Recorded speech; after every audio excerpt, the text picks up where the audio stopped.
I never believed the stories people told about Pine Hollow Trail. Not the disappearances, not the strange radio calls, and definitely not the stories about hearing voices from people who weren't there. After 12 years working search and rescue for the National Park Service, I'd learned something important. Most mysteries have explanations. People get lost. People panic. People make bad decisions. The woods don't create monsters. At least, that's what I believed before the Callahan search. Before I found footprints that shouldn't have existed. Before I followed a missing hiker into a part of the forest that wasn't on any map.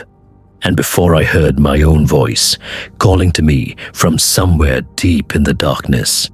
If you're listening to this late at night, here's a question. Have you ever been alone in the woods and suddenly felt like someone was watching you? Not because you saw anything, not because you heard anything, just that feeling, that cold certainty, like something had noticed you. That's exactly how this started.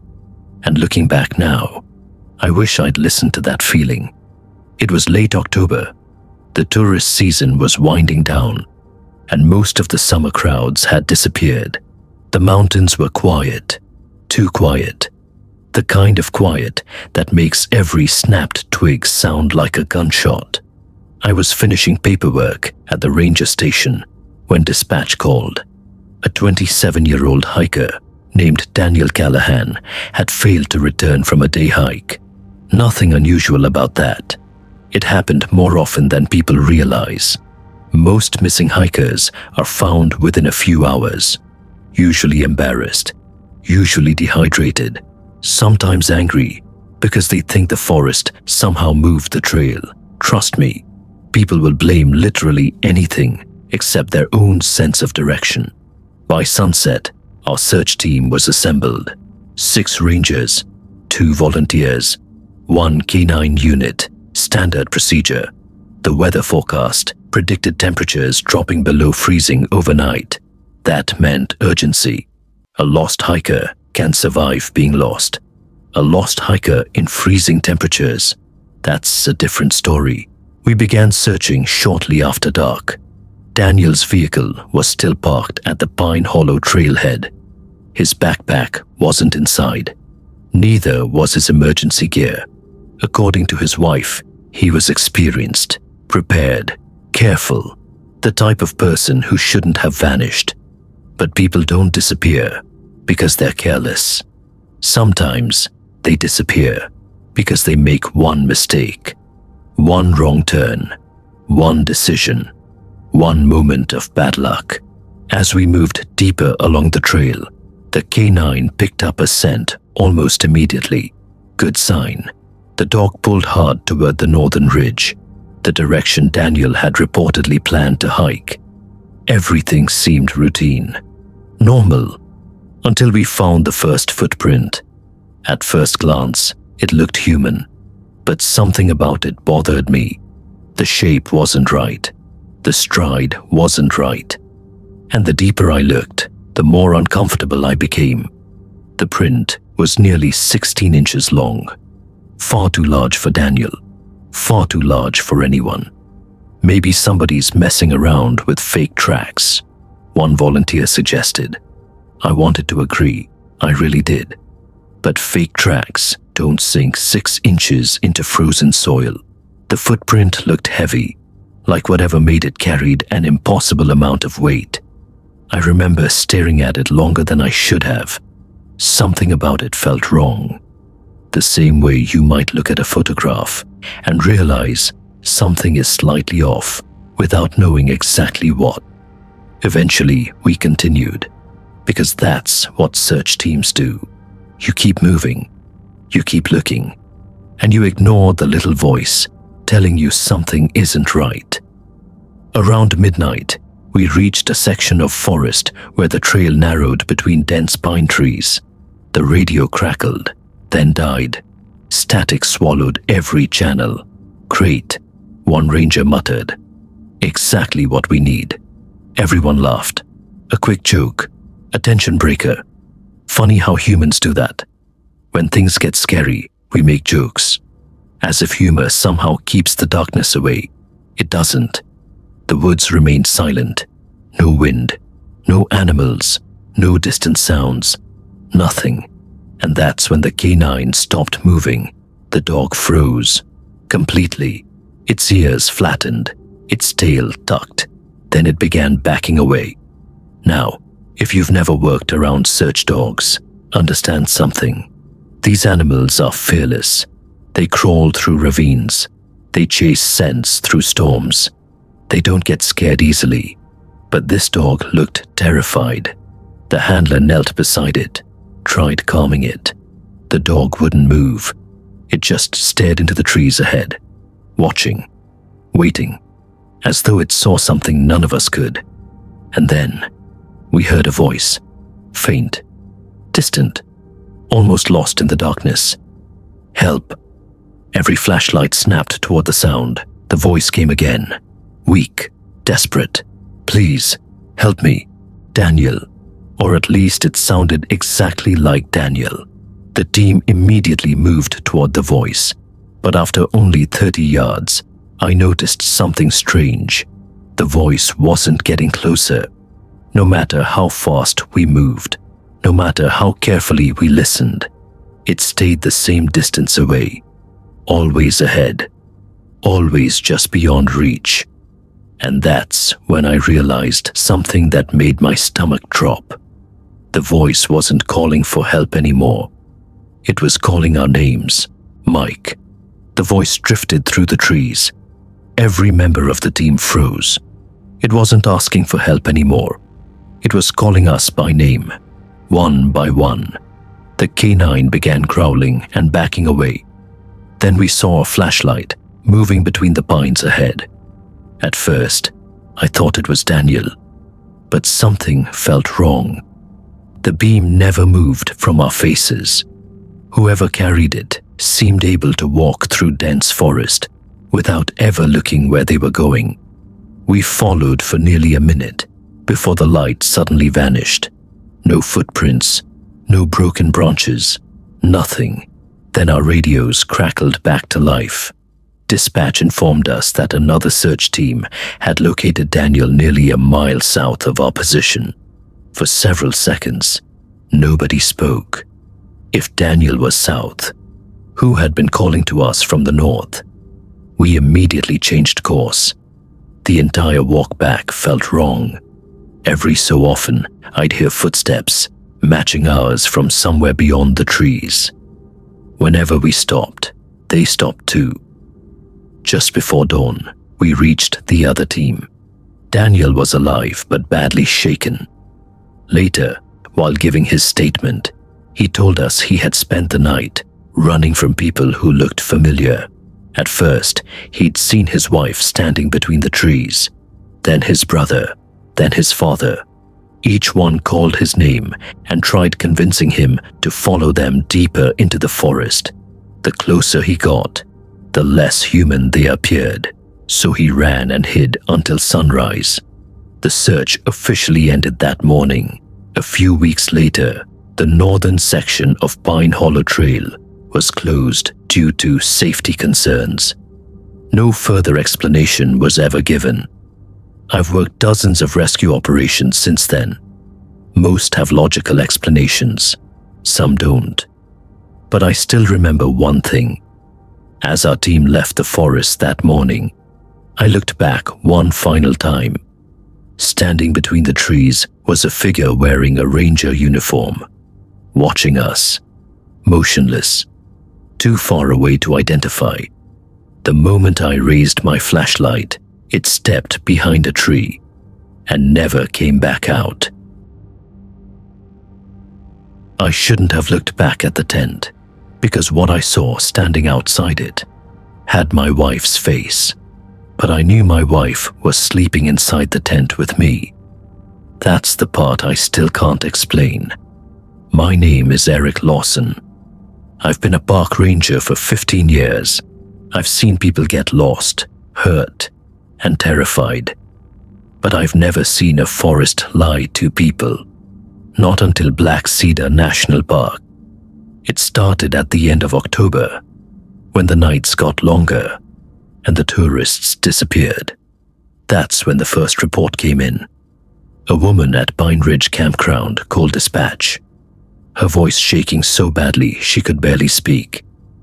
She said someone was circling her tent, not walking past, circling, for over an hour. When I arrived the next morning, she was still shaken. But what stayed with me wasn't her fear. It was what she said next. It wasn't my husband outside. I asked her what she meant. She looked straight at me. My husband was sleeping next to me the entire time. I didn't say anything. I just wrote it down. Because in this job, you learn something early. People lie, or they get things wrong. But fear is usually real. A few days later, another camper reported footsteps. Same place, same pattern, same strange detail. So this time, I went myself. I wanted proof. Around 3:12 a.m., I reached their campsite. The couple was sitting outside their tent, completely still. The husband pointed into the dark. She's still out there. Who? I asked. My wife. I turned slowly. Their tent was zipped shut. His wife was inside, asleep. Then we heard it. A voice from the trees, calling his name. Soft, familiar, comforting. The man stood up, like he was in a trance. I have to answer her, he said. I grabbed his arm, and for a second, I swear the forest answered back. Not with sound, but with silence, like something had leaned in to listen. That night, I wrote in my report, strange sound imitation, increased patrols. I should have written something else, something simple. Get out of there. A week later, a teenager went missing on a day hike.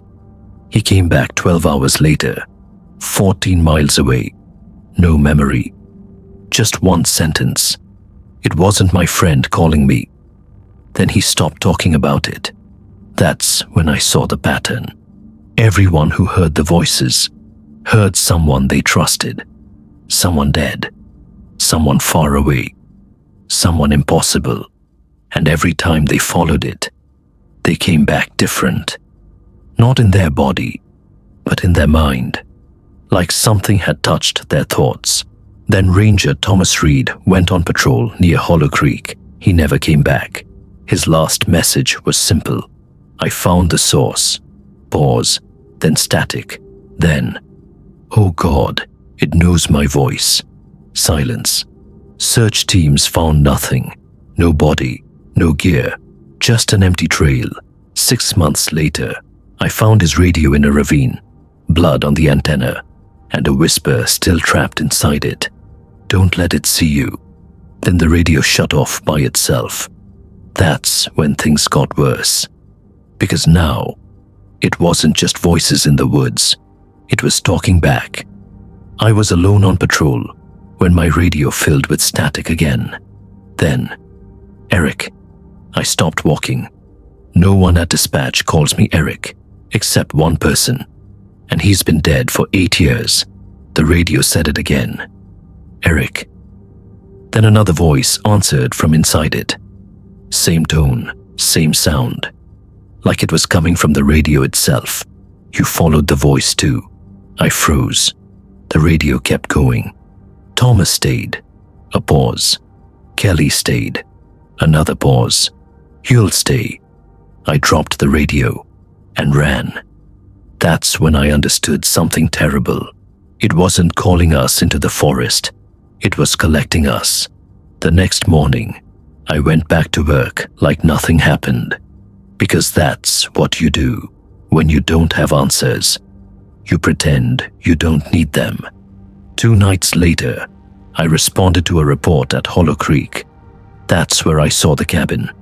It wasn't on any map. It shouldn't have been there, but it was, half hidden in the trees, like it had been waiting. Inside, dust, silence, rotting wood. Then I saw the photos, dozens of them, on every wall. Campers, hikers, rangers, some smiling, some screaming. Then I saw Thomas Reed, standing in the woods behind something tall, something I couldn't fully see. Every time I blinked, his face in the photo looked slightly different, like the image couldn't decide what it remembered. Then I saw something worse, a photo from last week. Ranger Kelly Morgan, standing right outside the cabin, looking terrified, and behind her, a shape, not clear, not still, just there. Then my radio crackled again, inside the cabin. I froze. The radio on my belt answered itself. "You're early." I stepped back. The stairs creaked above me. One step, then another. "Eric." But this time, it wasn't just a voice. It was my voice, calling me. I looked up. Then the radio spoke again. "You came anyway." I should have run, but I didn't. I said, "Thomas." Silence. Then all the voices came at once. Every voice I had ever heard. Not loud, not chaotic, just calm, patient, waiting. Then the cabin changed. Small things at first, then wrong things. The hallway looked longer. The rooms no longer matched what I remembered. Then I saw something that made my stomach drop. A photo on the table. Fresh, still new. It was me, standing inside the cabin, taken from behind. I had never been here before. Then the stairs stopped creaking. Something stood at the top. I didn't look at it directly, because something inside me said, "If you understand it, it understands you." So I ran. The forest swallowed me. Behind me, the voices followed, not chasing, calling. Patient, always patient. I reached my truck and drove until the trees were gone. But it wasn't over. Next morning, I was called into dispatch. They looked confused when I walked in. My supervisor held a report. "Eric," he said, "we need you to explain something." He slid the paper over. It was a transmission log from Hollow Creek. Time, 4 minutes ago. Sender, Ranger Thomas Reed. I stared at it. "That's not possible," I said. "Thomas has been missing for 6 months. My supervisor frowned. "Eric." He checked in this morning. Silence. Then the radio on the wall crackled. A familiar voice came through. Calm, close, almost friendly. "Eric, we found the cabin again." I looked at the radio, then at the report, and realized something I wish I never understood. It wasn't lost in the forest. It was using the forest. And now, it knew my name.